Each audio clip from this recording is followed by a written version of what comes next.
Sup, y'all, and welcome to Industrialization and Global Integration Part 2. In this video, we're going to be looking at the French Revolution. To understand the situation in France, we have to look at the old regime, the class system that dated back to the Dark Ages. Now, the First Estate consisted of the Roman Catholic clergy. They represented less than 1% of the population, but held around 10% of the land and paid no taxes. Within the First Estate, there were vast differences. For example, the high church leaders were often very rich. However, many other clergy members, such as friars in the various villages, were often very poor. Nonetheless, the First Estate was very powerful. Now, the Second Estate was the nobility, and they contained less than 2% of the population. They paid few taxes, if any, held the highest positions in the army, the government, and the courts, and they controlled almost half the land of France. So now we go to the Third Estate, which contained around 97% of the population of France. These were the people who paid most of the taxes, and it was so large that they were divided into three different groups. The most well-off of the three were the bourgeoisie, the middle class, made up of doctors, lawyers, shopkeepers, and other professionals. There were also the urban workers who manned the factories and kept the cities functioning, doing remedial work such as sweeping. These people often lived in dire poverty. And then the vast majority were the peasants, making up usually more than 80% of the population. They had to pay rent on their land, they were given the heaviest taxes, and were forced to give 10% of their income to the church. This was known as a tithe. So you can see in this political cartoon that the first two estates were living off of the back-breaking work of the Third Estate. Now we go to the Estates Générales, the Estates General. In 1789, King Louis XVI faced very troubling times. There was growing discontent due to overpopulation in the cities, poor harvests due to the Little Ice Age, and massive inflation as well as debt that can be traced all the way back to Louis XIV and his wars and the construction of Versailles. Now, needing to raise taxes, Louis XVI called the three estates to meet in May of 1789 at Versailles for the first time in 175 years. Representatives of each estate were to bring cahiers, or notebooks, listing their grievances against the king and their situation. According to tradition, each estate was to meet and vote separately, since each estate received only one vote. Because of this, the Third Estate was usually outvoted 2-1, which explains why the situation was the way it was. Inspired by the Enlightenment and the American Revolution, a clergyman named Emmanuel Joseph Sieyès wrote a pamphlet suggesting that the estates should be organized according to the population. In this way, the Third Estate, which he claimed was a complete nation in itself, would easily outvote the first two estates, which he largely considered to be dead weight. His pamphlet started out by saying, "What is the Third Estate? Everything. What has it been until now in the political order? Nothing. What does it ask? To become something." So, inspired by Sieyès and other revolutionaries, the representatives of the Third Estate declared themselves to be the National Assembly, demanding that voting would be based on heads, not estates. They invited the representatives of the First and Second Estates to join them and not meet separately. In late June, the members of the Third Estate and many from the first two estates were shocked one morning when they found that the door to the main meeting chamber was locked and guarded. Fearing the worst, and due to a rainstorm, they met in a nearby indoor tennis court. Of course, Versailles had just about everything. There they made a collective oath to not separate, but write and adopt a constitution for all of France. Their concerns may have been well-founded, because by early June, French troops, summoned by the king, began to show up at Versailles.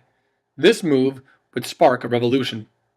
In Paris, only around 7 miles from Versailles, news of troops arriving led to riots. On July 14, 1789, a date you need to know, thousands of Parisians attacked the arsenals and stole firearms. The most famous incident occurred when around 25,000 surrounded the Bastille, a prison fortress, which was taken by the Parisians. This event is symbolic of the people standing up to tyranny, which is why Bastille Day is celebrated as France's Independence Day. To save his own skin, the king reluctantly endorsed this action, but secretly began to negotiate with neighboring countries to stop this revolution. After Bastille Day, a great fear spread throughout the land. Peasants revolted en masse through violent attacks on nobles and government officials. The people burned down monasteries and manors. They did this to burn the deeds to the lands and destroy the feudal records, to essentially start the system over. As a result, violence erupted, and many in the upper class were harmed or even killed. Many others, named émigrés, fled the country. The French National Guard was organized. This was a people's army led by General Lafayette, who had assisted the Americans in their revolution. And it was at this time that they adopted the tricolor, which would eventually become the colors of the French national flag. By August, members of the National Assembly adopted the Declaration of the Rights of Man and of the Citizen, for short called the Declaration of Man.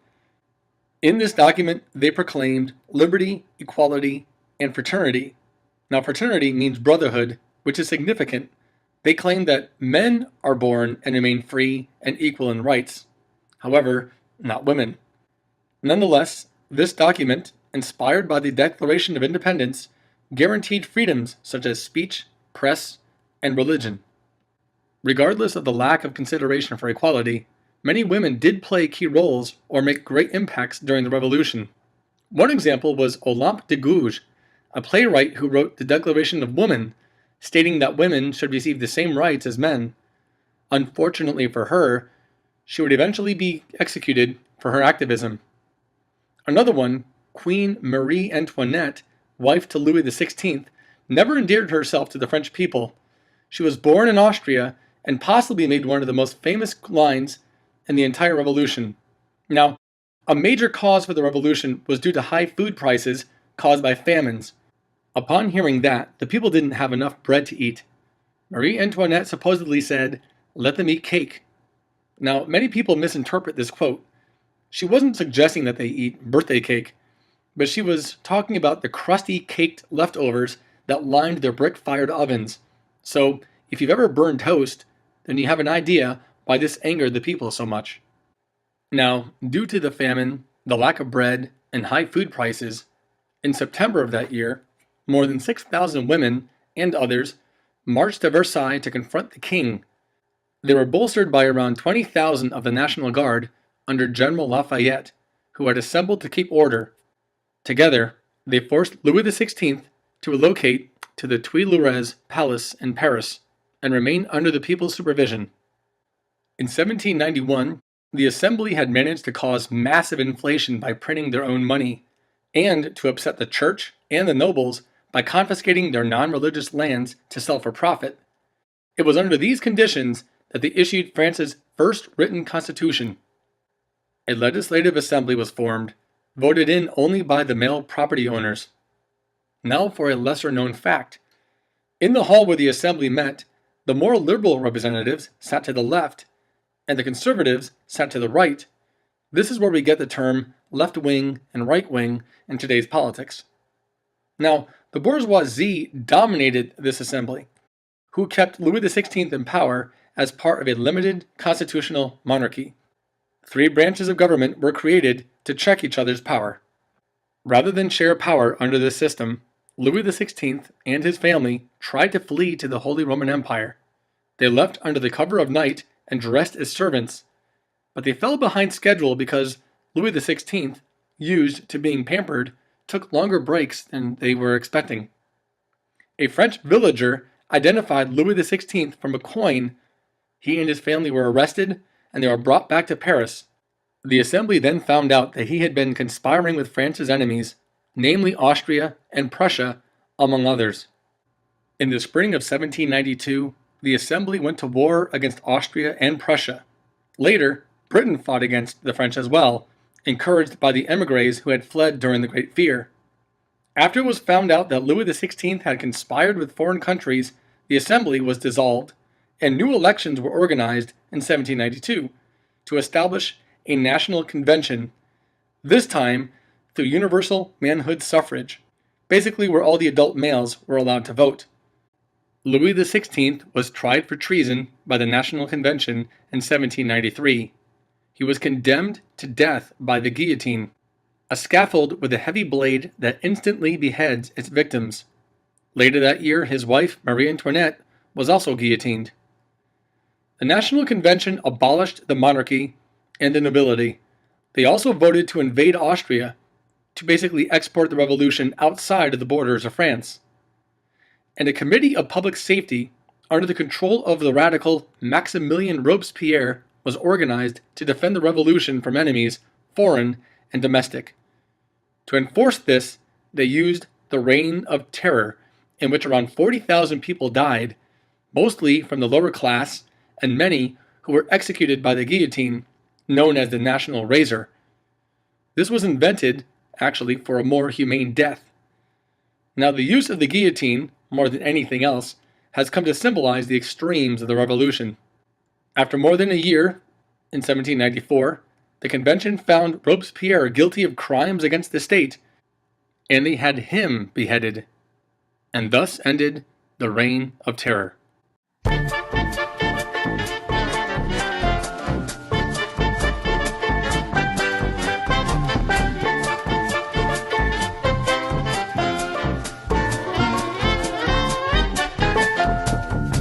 Death! Death to the enemies of the people of the Republic. Hurrah! Justice is served. Bring forward the evil one.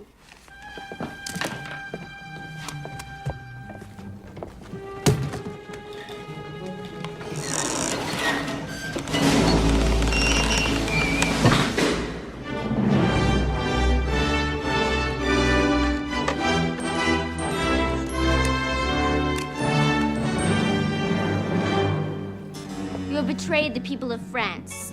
You are evil incarnate. How do you plead? Guilty. Guilty, by her own admission. The sentence is death. Executioner, place her on the block.